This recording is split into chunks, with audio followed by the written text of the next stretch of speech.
What's up guys? This is a little interjection in between the Estonia series. We'll be resuming that in just a bit. But I wanted to put this video up because a few really big things have happened for this channel. Some of you may have noticed that only about 3 days ago we were at 170,000 subscribers. Today we're about 185,000 subscribers, guys.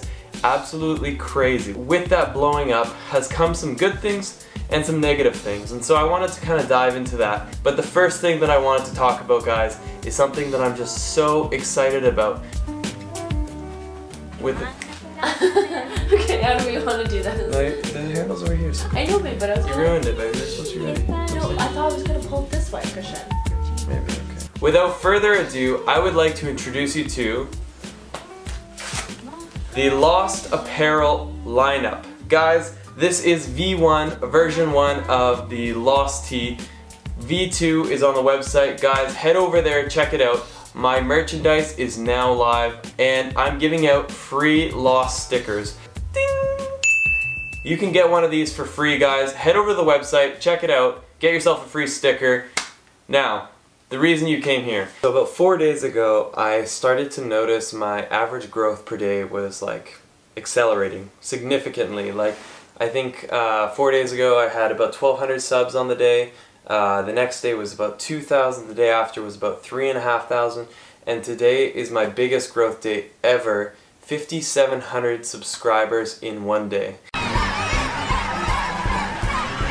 Now, that is a big deal. But it's not sustainable. It's all coming from one video, and that video is my proudest video. It's called I Quit. If you haven't already seen it, guys, it's my story about quitting my job and pursuing this YouTube thing as a full-time job. When your videos start going viral, there's one thing that's bound to happen. It's going to reach an audience outside of your typical group, and with that you tend to see some varying reactions. I've had many videos successfully reach millions of people, but I've never seen a video with such polarizing reactions, because I've seen some people comment the most amazing, inspired comments, and then I have the opposite side of the spectrum where some people are just like so livid, so negative. There's no other word for it, negative. There's so many negative comments, and so that's why I wanted to make this video here today. I signed up for this. When I made a YouTube account, I knew that there would be people who will make snap judgments, who won't take the time to get to know me, but will write like they know me. That's bound to happen, but the thing that I hate to see is people being negative and literally shutting themselves down from being successful in their own lives. There's so many people who just assume that the lifestyle that Laura and I live has been handed down. In doing that, in thinking like that, you are literally inhibiting yourself from ever being successful, because you're assuming to be successful it has to be given to you. The main reason I'm making this video is because the comment that I saw the most, and the one that I really wanted to target in today's video, is the comment that this lifestyle that I portrayed in the videos is only something that can be done by the wealthy. It must be nice to have a massive inheritance, must be nice to live off of daddy's piggy bank, must be nice to blah blah blah. I want to talk to you guys today about my process and how I got to where I am today with very limited financial aid. Full disclosure, I am very fortunate. My parents have, from a very young age, instilled the value of money in me. They have taught me to work hard. They have also kindly and graciously paid for my tuition. So when I graduated from university, I did not have any school debt overhanging. I consider myself very blessed to have parents that are in a position to help and cover that kind of school debt.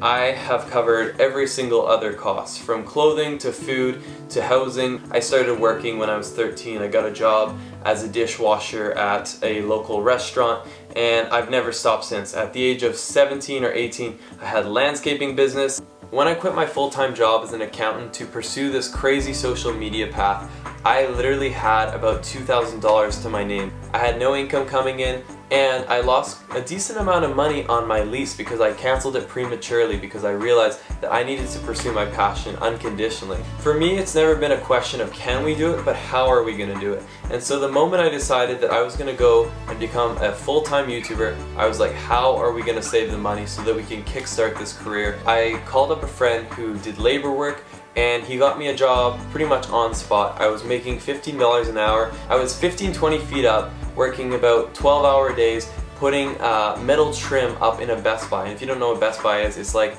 a massive electronic warehouse. So the warehouse was just huge. So after about a month of working heavy labor at Best Buy and living at home, I had saved up about $4,000 US, $5,500 Canadian. I there bought my one-way ticket using Expedia, Vancouver to Bangkok, Thailand. After buying that ticket, I literally had $3,500 US in my bank account. In addition to this, I had about $100 coming in every month from YouTube ad revenue because I had been doing YouTube as a hobby before that, so I was able to build up a very modest following and a very modest amount of views per month, which, you know, when you're not working, $100 going straight into your bank every month is definitely a great thing. I had this very small passive income and I had about $3,500 US. Now here's a big advantage for us Westerners. The second we leave our country and land in somewhere like Southeast Asia, the $3,500 US that I had in my bank became something more like $10,000 worth in buying power. And so just like that, I had become 2, 3, maybe even 4 times wealthier than when I was back home in Canada. Now that passive income that was about $100 back home became $300 worth of buying power. But by no means was I wealthy. I was showing up with very little money, so I needed to find ways to keep my costs low. The first thing I did was I identified my biggest costs. One of them was housing.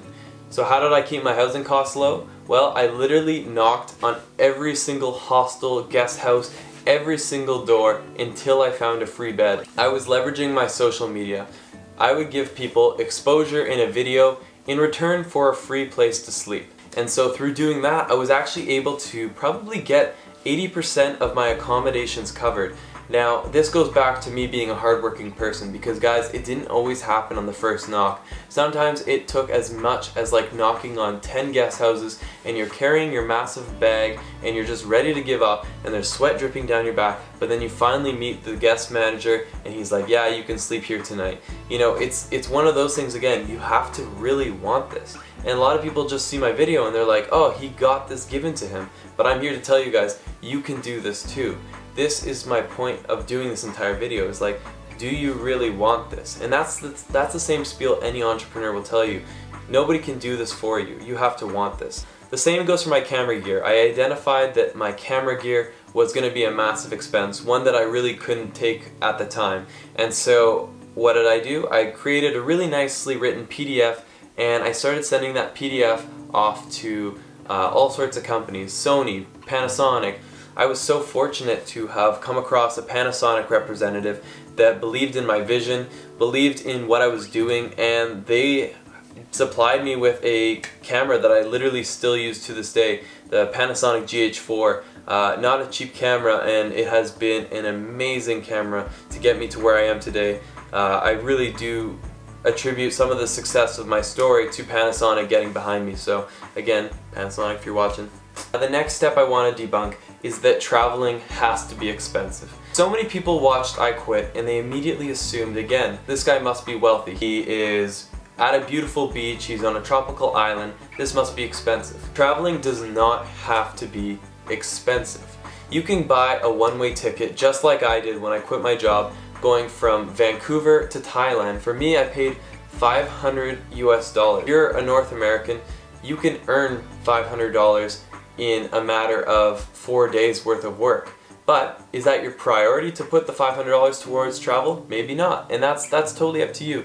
But for me, I wanted to travel, and so I never saw $500 as a big expense to get to a beautiful island. 2 months into my trip, I was already seeing a significant amount of success. My ad revenue probably doubled, again, $200 a month, becoming something like $600 a month in buying power in these countries that I was traveling through.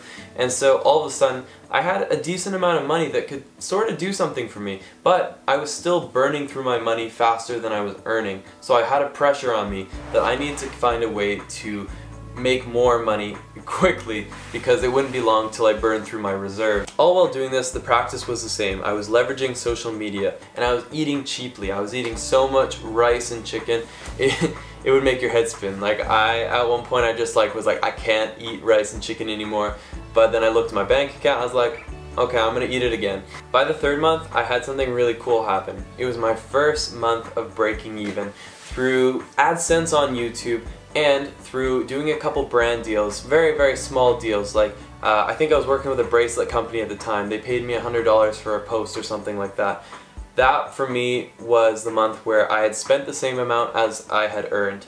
And that was kind of like the changing of tides, you know. As soon as you start, of course, earning more than you're burning, that's when you start having a profit margin. That's when you have money that you can reinvest in equipment, that you can reinvest in flights, in basically not living like a total vagabond, which isn't always glamorous at times. Sometimes you need, you know, a bit of money to have that sustainability. And that's basically how I've gotten to where I am today, guys. I mean, it did not happen overnight. It took a lot of grinding and a lot of passion to get to where I am here today, because if I was doing this for any other reason, if I was just in it for the profit, if I was in it for the recognition, I would have left ages ago. On the I Quit video, I've seen multiple people comment that, you know, if everyone went into travel vlogging, society would be unproductive, or, you know, it's not feasible for every single person to go into travel vlogging.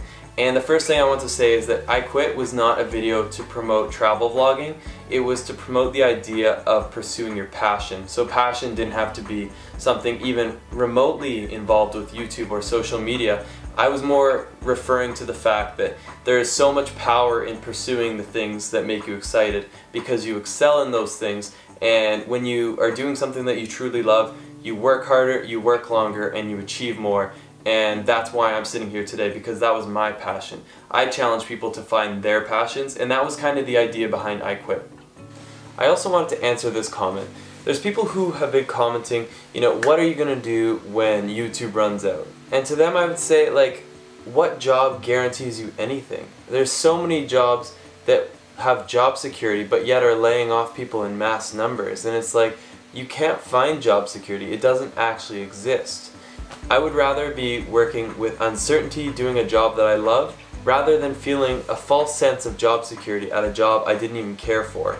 I don't exactly know what I'll do when YouTube runs out, or when the views drop, or when the business flops, but I can tell you one thing. I'm always working to build out different revenue streams. I'm not going to be wholly relying on ad revenue. I'm going to be building separate revenue streams, and that's just who I am as a business person. This is one of the ways, you know, creating merchandise, creating side businesses that relate to your YouTube. There's all sorts of stuff you can do, but if you chase a job for job security, you're not going to be very happy. I can tell you job security will not be the thing that gets you out of bed in the morning. The reason I tell people to find their passion is because when you're working on your passion, you grind it out through the thick and thin. Like when things are not going well, you keep hanging with it because that's what you love doing. You're not rational. If you were rational, you would have left ages ago. I wouldn't be here if I would have been rational about this job. I would have kept working at the accounting firm because I would be more secure there. I would have more job security.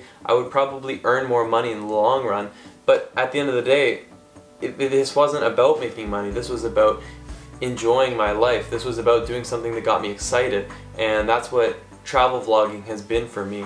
So in the I Quit video, the comments I'm addressing, I wouldn't call them hate comments, I would call them closed-minded comments. When I read the comments and I see so much negativity, it makes me hope that at least you guys who are watching right now aren't thinking the same way, because I truly believe that if you find the passion in your life, the thing that you really want to do, there's going to be so many ways that you can make that passion happen. It might not always be pretty, it might not always be easy. In fact, it's probably never going to be easy. Otherwise, other people would be doing it too. Just like I was eating rice and fried chicken 5 to 7 days a week, just like I went from having a prestigious job to, you know, decorating inside a Best Buy, just like I went from having a nice apartment to moving back home with parents, you know, These are all decisions that I made because my priority was to become a YouTuber. My priority was to go and travel again, to see more of Southeast Asia. It just comes down to priorities. What do you want to do? But here's something that I will leave you with, and it's this. It may sound cheesy hearing it from a 23-year-old, but life is very short. I've already seen it go so quickly by me, and life is only speeding up. I am so glad that I've already escaped from what I consider to be the rat race. I'm so glad that I've stopped building someone else's dreams and working for someone else. It's so much more fulfilling to be able to every day wake up and be working on the things that get me excited. And I truly hope that one day you guys will go out and venture into the unknown and try it for yourselves. Again, I'm not by any means telling everyone to become travel vloggers. This is me saying, find the thing that you're excited about and try it out. Try it wholeheartedly and see what happens, because life is short and it's pretty incredible what happens when things work out. I'm gonna end it there. I want to leave this open to discussion with you guys because there's a lot of things that have been said, and I would love to chat with you guys about this and hear what you guys are thinking. Also, Lost tees are available, guys. The link is right down below. You can just go through lostleblanc.com. It's the first pop-up. You can click on it. We got sweaters, we got tank tops, we got women's clothing. We got everything, guys. Let's get lost. That was really cheesy. But anyways, guys, I'm going to end it here. I love you, and let's get lost again tomorrow.